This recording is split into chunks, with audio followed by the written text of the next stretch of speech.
Alors, vous êtes président directeur général de Campus Stratinov, qui est donc une école supérieure de commerce et de management.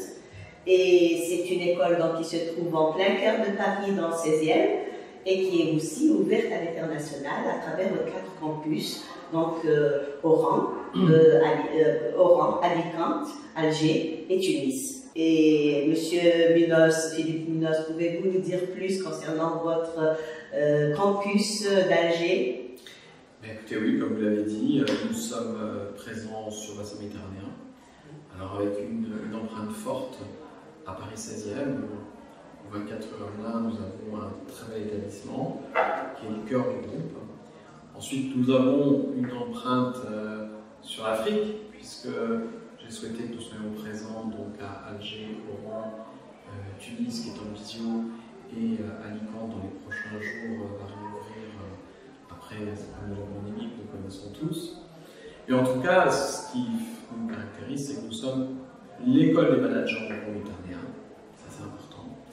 Et cette école a pour objectif de former les managers aptes à travailler sur les rives, parce que nous pensons que nous devons favoriser les échanges entre le Nord et le Sud, créer des ponts entre ces deux rives, et nous pensons que l'Algérie est justement le pivot pour regarder vers l'Europe et puis regarder demain vers l'Afrique. Alors Alger, bien évidemment, c'est un des établissements les plus grands que vous avez aujourd'hui. Nous faisons du bachelor Bac+3 avec un titre qui est certifié par l'État de niveau 6. Nous faisons différents masters qui sont aussi titrisés de niveau 7, inscrits auprès de France Compétences. Des diplômes orientés compétences, des diplômes orientés métiers, avec les métiers que connaissent les écoles supérieures de commerce et management. Quoi vous dire, c'est que, eh bien, ce Covid, vous qui êtes dans le domaine de l'État Salem, justement, avec, je crois que vous faites des tests. Oui, des tests sérologiques. Des tests sérologiques, vous faites des tests sérologiques et pour la Covid-19, le dernier né des laboratoires. Le dernier né, bah, tant mieux. Et bien, figurez-vous que tout ça nous a permis de digitaliser complètement nos formations. Et aujourd'hui, nous avons le même cours à Alger, à Paris, à Oran, en même temps, qui est diffusé en eurodiffusion Mérite Méditerranée. Et ça permet à nos élèves d'Alger d'avoir la même formation. Alors, vous me disiez, qu'est-ce que vous faites à Alger? Eh bien, le même programme qu'à Paris, avec les mêmes enseignants. Dès que les frontières seront ouvertes, les enseignants français, consultants français reviendront, mais associés aussi à de superbes experts algériens, et on en a beaucoup ici, qui eux-mêmes donnent des cours aussi en Algérie en ce moment, en France, pardon, en visioconférence. Donc voilà ce que nous proposons actuellement. On est la seule entité en Algérie qui dispense ses propres diplômes sans aucun partenariat, parce que nous sommes émetteurs de nos propres diplômes. Comme vous êtes des fabricants. Exactement, oui. Donc vous profitez de la diversité. Nous profitons bien évidemment de cette diversité. C'est très bien, Monsieur Philippe Munoz. Alors, vous avez aussi mis en place un programme d'accompagnement qui est donc le Startup and Go. Et c'est donc un programme d'accompagnement pour les étudiants en bachelor, master et MBA pour la création de leur entreprise. Et aussi, vous avez un nouveau-né qui est donc la formation continue. Voilà. Alors, pouvez-vous nous en dire plus? Alors, si vous voulez, moi quand je suis arrivé en Algérie, la première chose que j'ai constatée, c'est que tous les jeunes me disaient je veux créer mon entreprise. Je me disais, au bout d'un moment, on doit former aussi des salariés, des cadres supérieurs, ça va être compliqué. Alors il est vrai que nous avons créé un programme qui s'appelle Startup & Go. Ce programme a pour mission d'accompagner gratuitement nos étudiants à créer leur propre entreprise.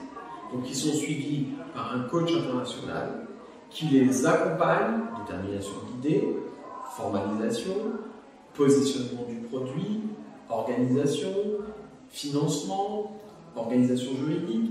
Donc ils sont tutorés comme des petits poussins en interne et on intègre même des cours et des formations dans le cadre de leur bachelor, de leur master.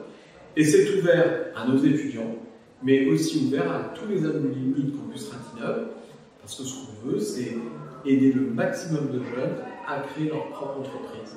Et il y a vraiment beaucoup de talents en Algérie. C'est sur l'incubateur. C'est un incubateur oui. Qui est présent à Paris, que nous allons délocaliser maintenant en Algérie. Et l'intérêt, si vous voulez, c'est qu'il est géré par la même personne sur le groupe, qui intervient à Paris, à Alger, à Oran. Comme ça, il y a la même formation, il y a le même accompagnement, il y a la même qualité. Et dans le 16e, on va faire quelque chose d'un petit peu novateur. On va, dans un des tâches complémentaires, accueillir ces jeunes pousses et essayer de faire en sorte qu'il y ait des joint ventures qui soient créés. Même si les bateaux solaires veulent nous rejoindre dans le 16e, on met à disposition les outils, la logistique, les bureaux. On a les jeunes qui sont nos étudiants et qui peuvent venir vos prescripteurs, qui peuvent vous accompagner dans vos études d'enquête, dans vos démarches commerciales. Et donc, on va asseoir ce développement avec nos étudiants, une junior entreprise. Et en même temps, on a la chance d'avoir des locaux prestigieux dans le 16e, avec un emplacement, la Siena, qui est fantastique. Non, franchement, en plus Ratinov est dans un lieu magnifique, dans des locaux magnifiques. Est-ce que vous savez que tous nos locaux du 16e sont équipés d'écrans interactifs avec une caméra infrarouge, c'est-à-dire que le prof est filmé et en même temps il va être rediffusé ici en Algérie en même temps. Je trouve qu'on est vraiment dans ce partage d'expérience, ce partage de connaissances, et donc on a partagé aussi l'incubateur pour permettre aux jeunes pousses algériennes de faire germer leur projet. Cette expérience, c'est magnifique. Je pense que c'est un beau projet et je suis très fier de le porter avec l'ensemble de mes collaborateurs. Et nous sommes fiers aussi d'avoir des partenaires comme vous. Écoutez, nous aussi, les laboratoires Salem, vous savez fort bien que certains de nos étudiants sont même devenus des cadres chez vous. Et donc, parce que vous les avez su les intégrer en stage, vous avez su leur donner confiance pour un stage. Le stage, c'est quoi en fin de compte? C'est le meilleur moyen de tester son collaborateur, de pouvoir développer des activités innovantes sans trop investir, mais en étant sûr que ce jeune va s'investir, parce que lui, qu'est-ce qu'il cherche? Et bien, au-delà d'un diplôme, il cherche un emploi. Et il cherche à pérenniser sa relation avec l'entreprise. Et les laboratoires Salem, vous avez justement ce rôle social et sociétal. Et moi, j'ai toujours un grand respect pour ce que vous faites. Parce que vous le faites bien, vous avez fait des campagnes ici en interne de dépistage pour le diabète sous forme de larmes l'année dernière. Et actuellement, on le fait aussi pour la COVID-19.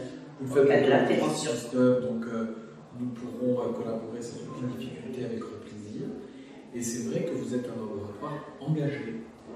Et cet engagement, il nous appartient à nous, acteurs de la formation, et de nous soutenir. Eh bien, très bien, Monsieur Philippe Mondos. Aussi, une dernière question, si vous me permettez. Donc, comment vous avez pu réorganiser un petit peu votre planning de cours et de cours pendant cette épidémie? Alors, ça n'a pas été facile. Le président Macron et le président Tebboune, sortant de ma part, ont annoncé à un jour d'intervalle, je crois que c'était le vendredi matin, le décret présidentiel et la prise de parole d'Emmanuel Macron, notre président, c'était le 13 mars 2020. J'ai atterri le 13 mars 2020 à 20h ce jour-là en Algérie parce que je savais que je venais pour annoncer une réorganisation et nous avons travaillé le vendredi, le samedi et le dimanche à préparer la digitalisation des cours. Alors comment on a fait? Eh bien, tout simplement, nos collaborateurs sont devenus des référents. Ils ont pris en charge certaines classes. On a créé un outil partagé où on pouvait communiquer avec les étudiants. Donc c'était, je pense, un Hangout, ce style-là. Et puis, on s'est doté d'un outil pour pouvoir mettre l'ensemble des cours en visio.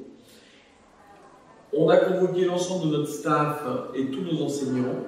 Et le lundi 17, nous étions en classe dans les mêmes conditions, dans les mêmes termes, avec le même programme. C'est-à-dire qu'en plus, on a... Et ils ont tous adhéré, les professeurs, même les anciennes générations.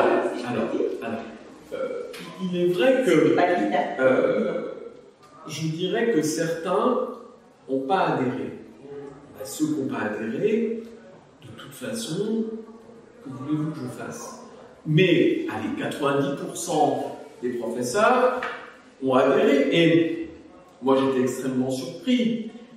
Il y a un vieux compagnon de route qui se reconnaîtra, qui est avec moi depuis une dizaine d'années, qui doit avoir quelques années. Et jamais j'aurais pu lui dire fais un cours en visio. C'était impossible. À l'heure où je vous parle, cet après-midi, il est en visio, en cours, sur Oran. Et ça marche. Alors par contre, il faut faire attention, parce que le tout digital me semble être une erreur. Parce qu'on coupe le cordon ombilical avec l'étudiant, et c'est dangereux. Donc ce qu'on fait, c'est on fait une hybridisation, je dirais. Alterner peut-être présentiel. Alors moi, j'ai un programme un peu blended, c'est-à-dire que, par exemple, le matin, ils ont du présentiel, l'après-midi, ils ont de la visio. On fait en sorte qu'on soit sur du moitié-moitié. Oui. Voilà. Pourquoi? Parce qu'on a besoin de faire des cas pratiques dans une école de commerce, on a besoin de faire des mises en situation, on a besoin, notamment les cours de communication, c'est très difficile de les faire derrière une caméra. Un cours de négo, c'est très difficile de le faire derrière une caméra. Moi, je préfère, quand on le fait, moi-même, j'enseigne encore un peu, je préfère le présentiel. Oui, donc, on a développé un modèle hybride, mais immédiatement. Alors, les élèves, ils reçoivent par le biais de leur boîte mail un tableau. Sur ce tableau, il y a leur emploi du temps, sauf qu'ils doivent cliquer dessus et puis ils rentrent dans la room. Et là, le prof les accepte. On a un référent qui fait la tenue de présence de la même façon. Il y a un appel qui est fait dans les mêmes termes et les mêmes conditions. Donc, on est vraiment dans l'école virtuelle. Les élèves peuvent poser des questions. Et puis, on a innové aussi. Moi, j'ai souhaité qu'à Alger, les élèves puissent venir en classe, assister au cours en visio qui est projeté sur un grand écran. Et donc, il y a un micro et ils peuvent poser des questions à l'enseignant qui est de l'autre côté, de l'autre rive. Et donc, il y a une véritable interaction. Moi, je dirais que... Très motivant. Moi, ce que je vais vous dire une chose, c'est que concrètement, à la fin, qu'est-ce qu'il va en sortir? Il va en sortir que 30% des cours chez Campus Ratinov seront donnés de la sorte en digital.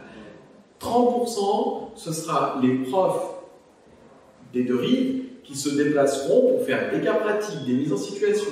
Et puis, on aura des TD d'application complémentaires, axés sur les problématiques locales, parce que dans le format, j'ai toujours en localisation, on parle du global pour aller vers le local, et en réalité, on va utiliser une expression algérienne. Bon, c'est pas un plat d'Alger, mais on va dire, on va remonter un peu plus vers le sud, on va dire, ça a fait une belle tchétchouka, tout ça, bien pimenté, et en réalité, aujourd'hui, le Covid nous a fait inventer un nouveau modèle, le blended, mélanger du présentiel avec du digital, mais on doit garder le lien. Mais moi, je vous dirais encore mieux, à quelque chose malheureusement. Oui, non, mais c'est une évidence. Qu'en plus, moi, au départ, on me disait, vous verrez, les effectifs, ça va être compliqué. Oui. À Paris, on est en croissance. À Oran, maintenant, c'est rentré dans les mœurs. À Oran, à Alger, on est en croissance. On est en croissance de façon globale sur le groupe.